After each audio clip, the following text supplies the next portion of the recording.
for joining us. Today we're going to be making a hedgehog out of an old paperback book. So the supplies you will need is an old paperback book, 3 buttons or black paper, scissors, glue gun, pen or pencil. You want to make sure that your paperback book has at least 200 pages. So to begin, you're going to start folding your pages.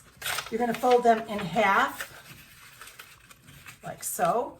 Crease it well. And then you're going to fold just the side corners into the center.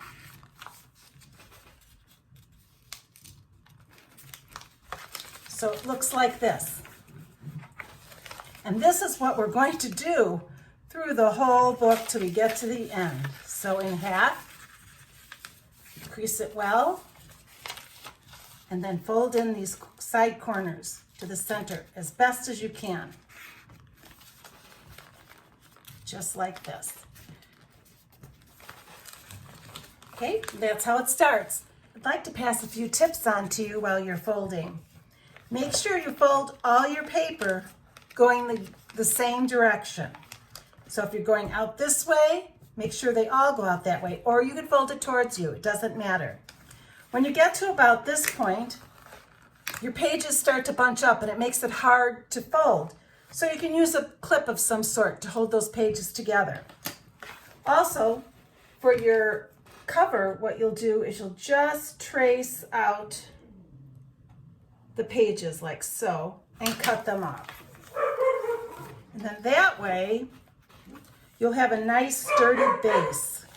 So I'm going to go ahead and do that, and I'll get back to you when I get to the end. All right, I am done folding my hedgehog, all the pages up. I've cut the covers of the book. This side cover was a little damaged, so I just cut about 10 pages for a base. You can do that too. I've heated up my glue gun and attached the nose, and now we're going to attach the eyes.